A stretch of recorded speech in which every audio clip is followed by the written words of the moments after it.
इच्छा, आशा, अपेक्षा, आकांक्षा, यही सब मानव समाज के चालक होते हैं। नहीं, यदि कोई आपसे पूछे कि आप कौन, तो आपका उत्तर क्या होगा? विचार कीजिए।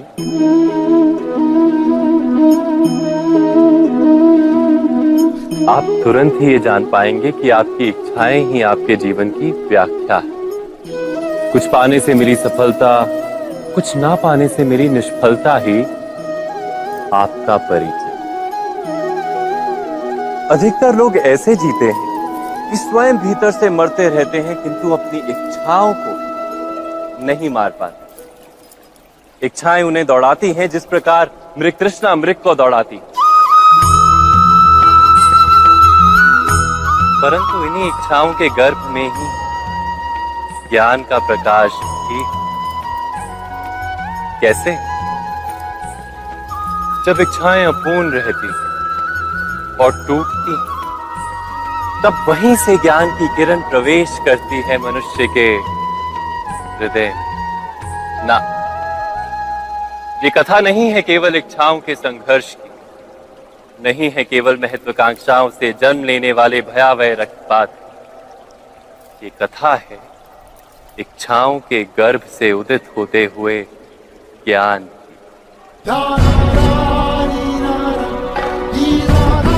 मैं वासुदेव कृष्ण आप सभी को निमंत्रण देता हूं इस यात्रा पे चलने का, जो जीवन का मर्म सिखाएगी, मनुष्य का धर्म सिखाएगी, कीचड़ से उठकर कमल बनने का कर्म सिखाएगी। और इस यात्रा का नाम है महाभारत।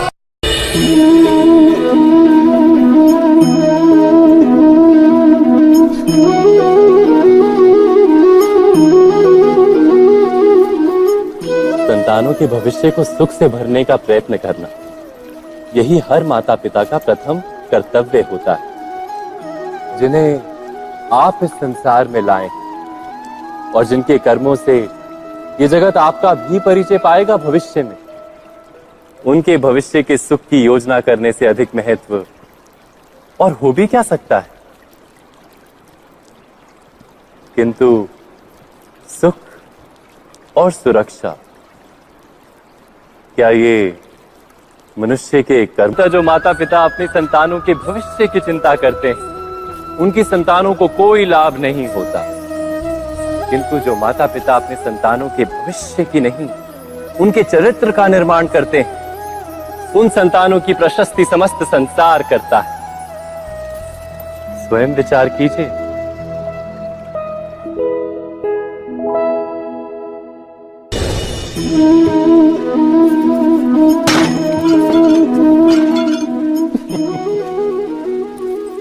कभी कभी कोई घटना मनुष्य के जीवन की सारी योजनाओं को तोड़ देती और मनुष्य उस आघात को अपने जीवन का केंद्र मान लेता। पर क्या भविष्य मनुष्य की योजनाओं के आधार पर निर्मित होते हैं? नहीं। जिस प्रकार किसी ऊंचे पर्वत पर सर्वप्रथम चढ़ने वाला उस पर्वत की तलाई में बैठकर जो योजना बनाता है, क्या वही योजना उसे उस पर्वत की चोटी तक पार कीजिए?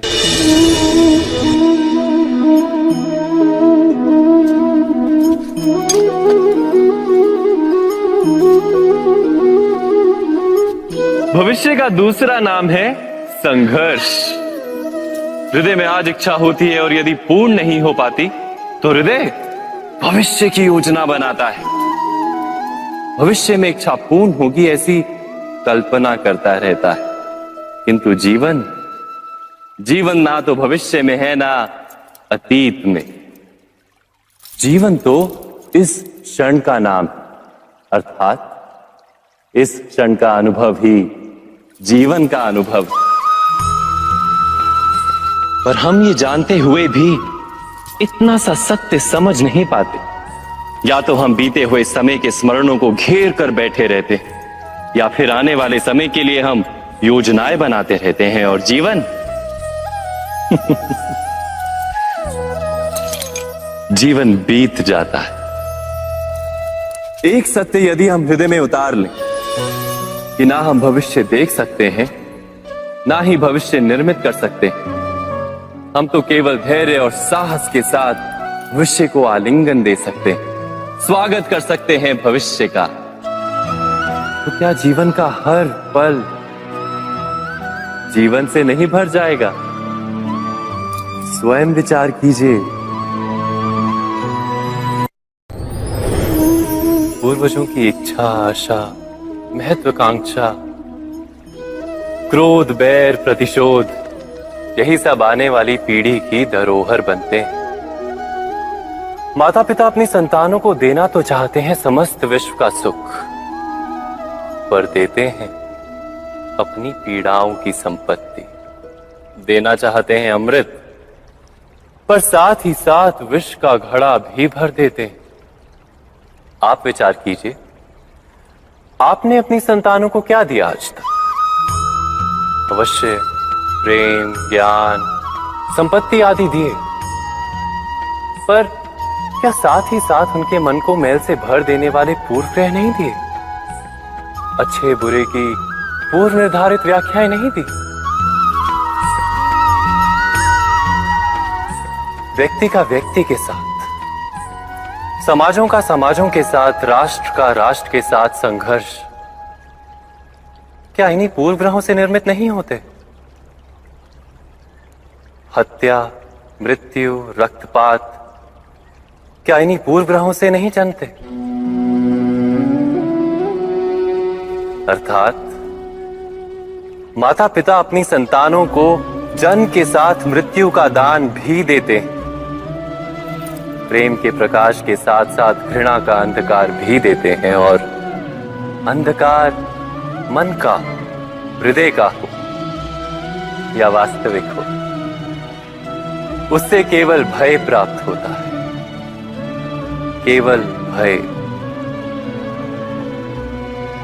स्वयं विचार कीजिए।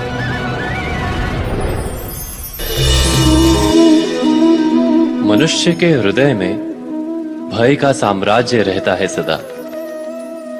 कभी संपत्ति के नाश का भय, कभी अपमान का भय, कभी अपनों से छूट जाने का भय। इसीलिए भय का होना सबको स्वाभाविक ही लगता है। क्या कभी विचार किया है, जो स्थिति अथवा वस्तु भय को जन्म देती है, क्या वहीं से वास्तव में दुख आता है? नहीं, ऐसा तो कोई नियम नहीं। और सबका अनुभव तो ये बताता है कि भय धारण करने से भविष्य के दुख का निवारण नहीं होता। भय केवल आने वाले दुख की कल्पना मात्र ही है, वास्तविकता से इसका कोई संबंध नहीं है। तो क्या ये जानते हुए भी कि भय कुछ और नहीं, केवल कल्पना मात्र ही है, इससे मुक्त होकर निर्भय बन पाना क्या बहुत कठिन है? अवश्य विचार कीजिएगा।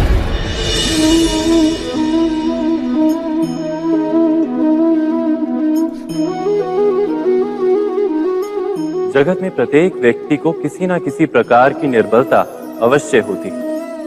जैसे कोई बहुत तेजी से दौड़ नहीं पाता तो कोई अधिक भार नहीं उठा पाता, कोई असाध्य रोग से पीड़ित रहता है तो कोई पढ़े हुए पाठों को स्मरण में नहीं रख पाता। ऐसे अनेकों उदाहरण और भी हैं।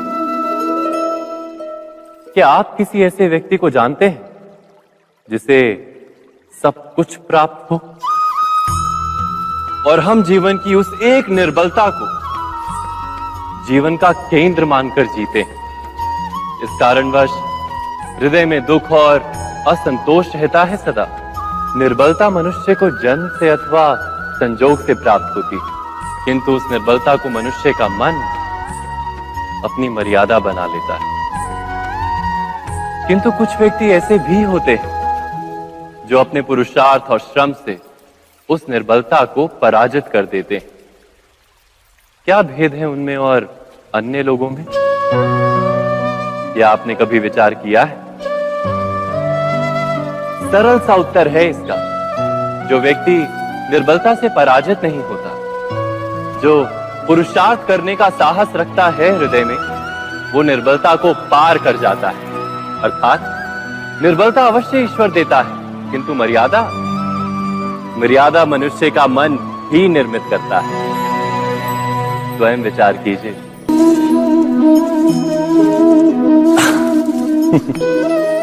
मनुष्य के सारे संबंधों का आधार है अपेक्षा।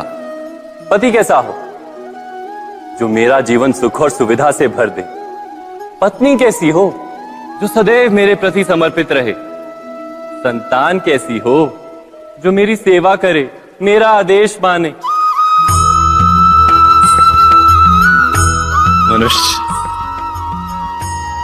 मनुष्य उसी को प्रेम भी कर पाता है जो उसकी अपेक्षा पूर्ण करता है। और अपेक्षा की तो नियति है भंग होना। कैसे? क्योंकि अपेक्षा मनुष्य के मस्तिष्क में जन्म लेती है। कोई अन्य व्यक्ति उसकी अपेक्षाओं के बारे में जान ही नहीं पाता। पूर्ण करने की प्रामाणिक इच्छा हो तब भी कोई मनुष्य किसी की अपेक्षाओं को पूर्ण नहीं कर पाता। और वहां से जन्म लेता है संघर्ष। सारे संबंध संघर्ष में परिवर्तित हो जाते। पर मनुष्य अपेक्षा को संबंध का आधार ना बनाए और स्वीकार करे केवल संबंध का आधार, तो क्या ये जीवन स्वयमेव सुख और शांति से नहीं भर जाएगा? स्वयं विचार कीजिएगा।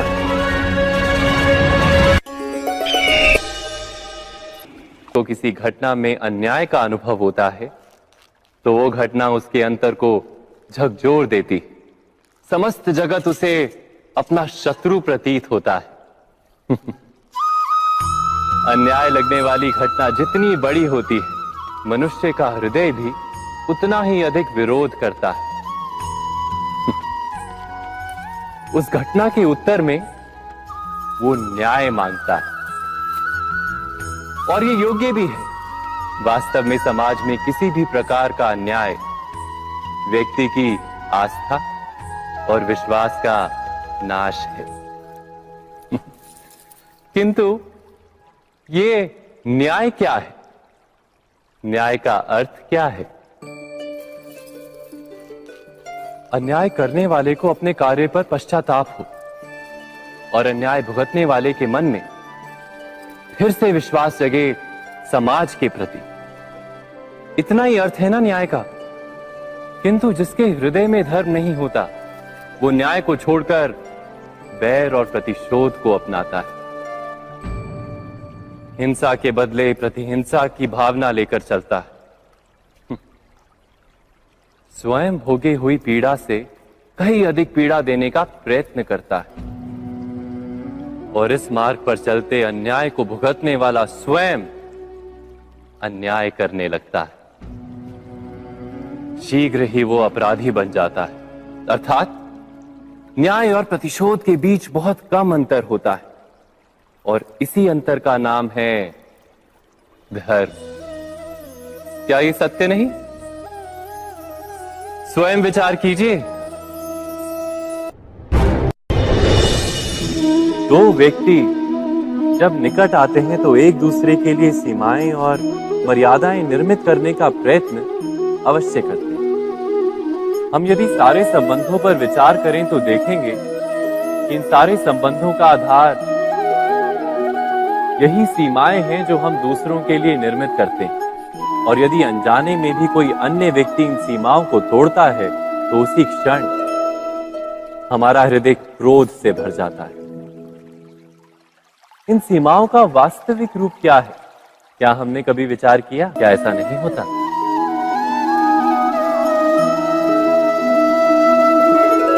पर यदि एक दूसरे की स्वतंत्रता का सम्मान किया जाए तो किसी मर्यादाओं या सीमाओं की आवश्यकता ही नहीं होती। अर्थात जिस प्रकार स्वीकार किसी संबंध का देह है, क्या वैसे ही स्वतंत्रता किसी संबंध की आत्मा नहीं? स्वयं विचार कीजिए। हम भूल ही जाते हैं। कौन से प्रश्न? प्रथम प्रश्न, क्या समय के साथ प्रत्येक मार्ग बदल नहीं जाते? क्या समय सदा ही नई चुनौतियों को लेकर नहीं आता? तो फिर बीते हुए समय के अनुभव नई पीढ़ी को किस प्रकार लाभ दे सकते हैं? दूसरा प्रश्न, क्या प्रत्येक संतान अपने माता पिता की छवि होता है? हाँ, संतानों को संस्कार तो अवश्य माता पिता देते हैं, किंतु भीतर की क्षमता तो ईश्वर देते हैं। तो जिस मार्ग पर पिता को सफलता मिली है, विश्वास है कि उसी मार्ग पर उसकी संतानों को भी सफलता और सुख प्राप्त होगा। तीसरा प्रश्न, क्या जीवन के संघर्ष और चुनौतियां लाभकारी नहीं होती? क्या प्रत्येक नया प्रश्न एक नए उत्तर का द्वार नहीं खोलता? तो फिर संतानों को नए नए प्रश्नों, संघर्षों और चुनौतियों से दूर रखना, ये उनके लिए लाभ करना कहलाएगा या हानि पहुंचाना? अर्थात जिस प्रकार संतान के भविष्य का निर्माण करने के बदले उसके चरित्र का निर्माण करना श्रेष्ठ है, वैसे संतानों के जीवन का मार्ग निश्चित करने के बदले उन्हें नए संघर्षों के साथ जूझने के लिए मनोबल व ज्ञान देना अधिक लाभदायक नहीं होगा? स्वयं विचार कीजिए। सबके जीवन में ऐसा प्रसंग अवश्य आता है कि सत्य कहने का निश्चय होता है हृदय में, किंतु मुख से सत्य निकल नहीं पाता। कोई भय मन को घेर लेता है। किसी घटना अथवा प्रसंग के बारे में बात करना या फिर स्वयं से कोई भूल हो जाए उसके बारे में कुछ बोलना, क्या ये सत्य है? नहीं, ये तो केवल तथ्य है। अर्थात जैसा हुआ था वैसा केवल बोल देना सामान्य सी बात है। किंतु कभी कभी उस तथ्य को बोलते हुए भी भय लगता है। कदाचित किसी दूसरे की भावनाओं का विचार आता है मन, दूसरे को दुख होगा, ये भय भी शब्दों को रोकता है। तो ये सत्य क्या है? क्या हमने कभी विचार किया है? जब भय रहते हुए भी कोई तथ्य बोलता है तो वो सत्य कहलाता है। वास्तव में सत्य कुछ और नहीं, केवल निर्भयता का दूसरा नाम है। और निर्भय होने का कोई समय नहीं होता, क्योंकि निर्भयता आत्मा का स्वभाव है। अर्थात क्या प्रत्येक क्षण सत्य बोलने का क्षण नहीं होता?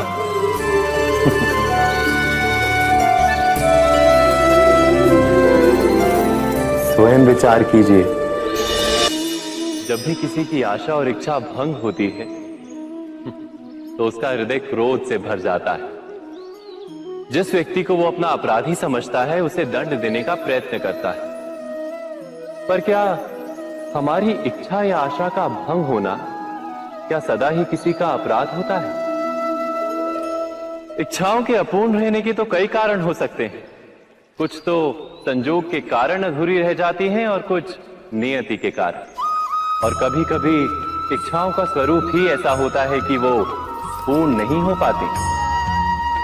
बिना परिस्थिति पर विचार किए किसी को अपराधी मान लेना न्याय नहीं, प्रतिशोध है। न्याय का आधार तो दया है, करुणा है, और प्रतिशोध का आधार क्रोध, अहंकार। अर्थात हृदय में करुणा धारण किए बिना किसी के अपराध के विषय में विचार करना, किसी को दंड देना, क्या अपने आप में ही अन्याय नहीं? स्वयं विचार कीजिए।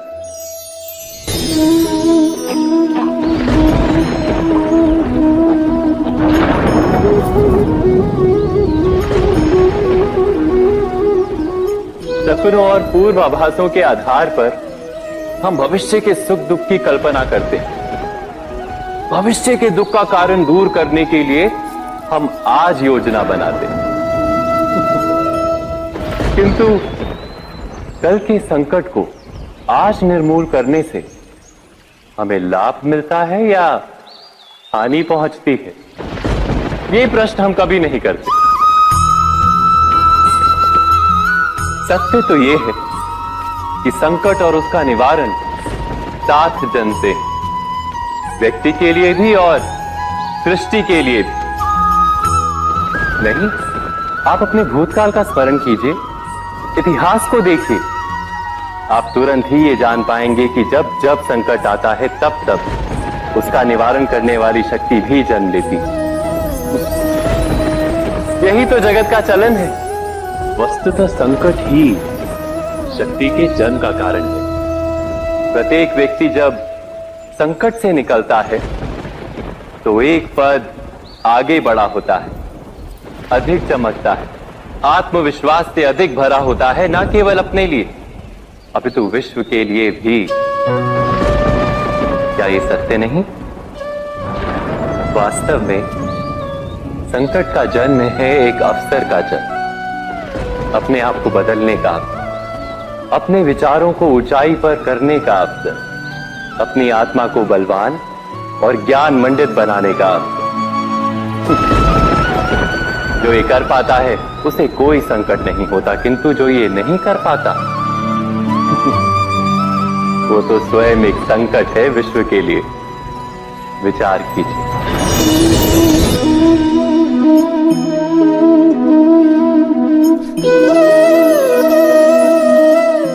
परंपरा में धर्म बसता है और परंपराएं ही धर्म को संभालने का कार्य करती हैं, ये सत्य है। पर क्या केवल परंपरा ही धर्म है? विचार कीजिए। सत्य तो यह है कि जिस प्रकार पाषाण में शिल्प होता है, उसी प्रकार परंपरा में धर्म होता है। इस पत्थर में शिल्प है, ये पत्थर शिल्प नहीं। शिल्प को उजागर करने के लिए उसे तोड़ना पड़ता है, अनावश्यक भागों को दूर करना पड़ता है। ठीक उसी प्रकार परंपराओं में धर्म ढूंढना पड़ता है। जिस प्रकार इंद्र पूजा की परंपरा को तोड़कर गोवर्धन पूजा का धर्म ना ढूंढा जाता, तो यादवों को उनकी मुक्ति का मार्ग नहीं मिल पाता। अर्थात परंपरा को पूर्णता छोड़ देने वाला धर्म से वंचित रह जाता है और परंपरा का अंध अनुकरण करने वाला भी धर्म को प्राप्त नहीं कर पाता। कहते हैं हंस के पास नीर क्षीर विवेक होता है, दूध में मिले पानी को छोड़कर केवल दूध ही ग्रहण करता है। तो क्या सच्चा धर्म प्राप्त करने के लिए हृदय में ज्ञान से जन्मा विवेक आवश्यक है? और ऐसे विवेक के बिना जिसे धर्म मान भी लिया जाए, जो वास्तव में धर्म ना भी हो, ऐसा भी तो हो सकता है। स्वयं विचार कीजिएगा।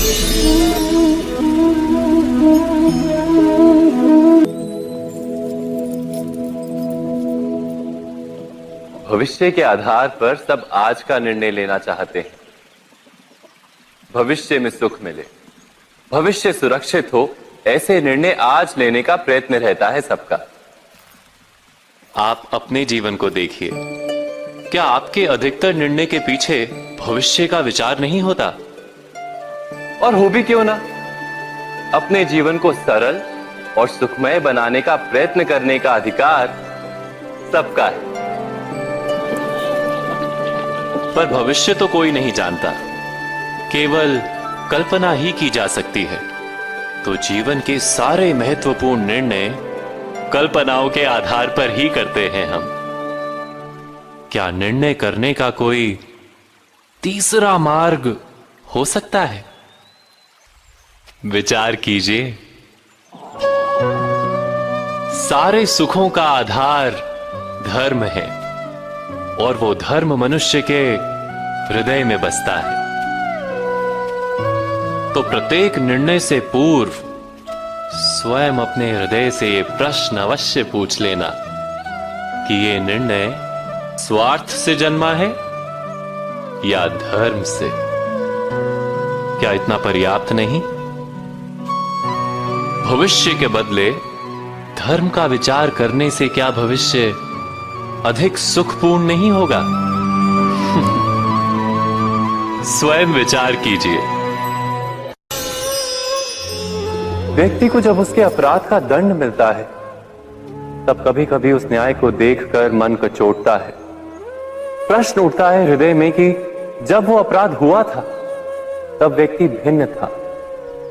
उसके पश्चात उसने इतने पश्चाताप किए, स्वयं में इतना परिवर्तन किया, फिर उसे दंड क्यों मिले? पर जहां आघात होता है, वहां प्रत्याघात भी होता है। जैसा कर्म वैसा फल। यदि किसी को प्रेम दोगे तो सुख प्राप्त होगा, यदि किसी की हत्या करोगे तो मृत्यु दंड मिलेगा। जैसा कार्य वैसा ही न्याय। तो फिर प्रायश्चित और पश्चाताप का कोई मूल्य नहीं है? अवश्य है मूल्य। प्रायश्चित और पश्चाताप मनुष्य की आत्मा को बलवान करता है। आने वाले दंड को स्वीकार करने के लिए मनुष्य को तैयार करता है। अर्थात बिना प्रायश्चित के दंड स्वीकार करने का कोई मूल्य है? स्वयं विचार कीजिए।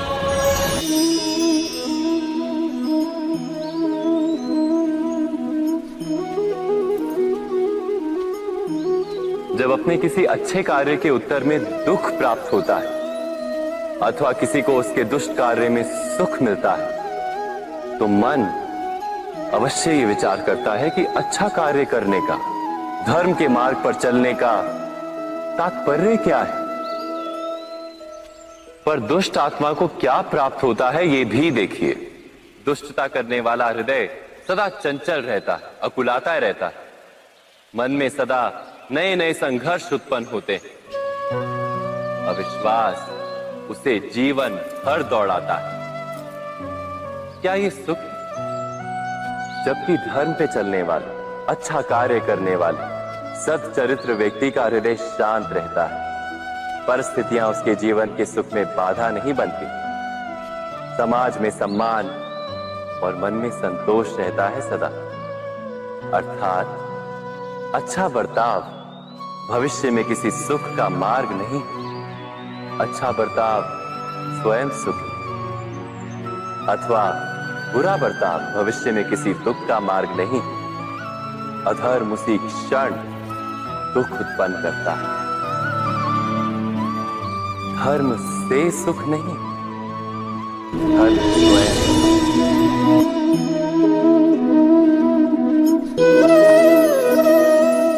सत्ता की लालसा सबके हृदय को घेरे रहती है। प्रत्येक व्यक्ति अपना एक राष्ट्र निर्मित करने का प्रयत्न अवश्य करता है। फिर वो राष्ट्र कुरु राष्ट्र की भांति बहुत बड़ा हो या फिर अपने परिवार तक सीमित हो, वो सत्ता प्राप्त करने का प्रयास किंतु क्या वास्तविक प्रभाव प्रेम, दया, करुणा और धर्म से निर्मित नहीं होता? जब भी मनुष्य कठोरता और अधर्म से सत्ता प्राप्त करने का प्रयत्न करता है, तब वो दूसरों के हृदय में विरोध अथवा विद्रोह को जन्म देता है। और परिणाम कुछ इस प्रकार। हां, कुछ समय के लिए वो स्वयं को प्रभावी और शक्तिशाली अवश्य पाता है, किंतु वो वास्तविक सत्ता नहीं। यही कारण है कि भृगु और वशिष्ठ जैसे ऋषियों की आज भी पूजा की जाती है, रावण और हिरण्यकश्यप की नहीं। इस पर तो आप विचार अवश्य करें। सत्य कहा ना?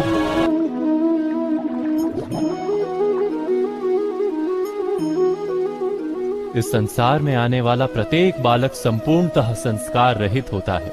उसके अंतर पर ना किसी अच्छे संस्कार के चिन्ह अंकित होते हैं, ना ही बुरे संस्कार के। अर्थात जन्म से बालक में ना कोई गुण होता है और ना ही कोई दोष।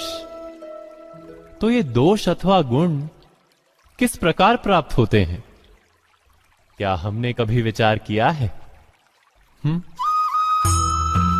जो बात माता पिता के मुख से निरंतर सुनी जाती है, वही बात उनकी संतानों के हृदय का संस्कार बनती है। जैसे किसी गांव में नदी तट तक एक पगडंडी बन जाती है केवल उस मार्ग पर बार बार चलने के कारण। अर्थात माता पिता के हृदय की इच्छाएं उनकी संतानों के हृदय का दोष अथवा गुण बनकर जन्म लेती हैं। क्या ये सत्य नहीं? पर फिर भी जब उनकी संतानों में कोई दोष दिखाई देता है तो माता पिता आश्चर्य और दुख से भर जाते हैं। माता पिता का हृदय ये प्रश्न करता है कि उनकी संतानों में ये कुसंस्कार आए कहां से। सत्य तो यही है कि माता पिता अपनी संतानों को अनजाने में ही कुसंस्कार के बीज दे देते हैं, जो उनके संतानों की हृदय भूमि पर कुसंस्कार का वृक्ष बनकर उगता है। अर्थात अपनी संतानों को सुसंस्कारी और धर्ममय बनाने की आशा रखने वाले प्रत्येक माता पिता को प्रथम अपने हृदय की इच्छाओं पर अंकुश रखना क्या अनिवार्य नहीं?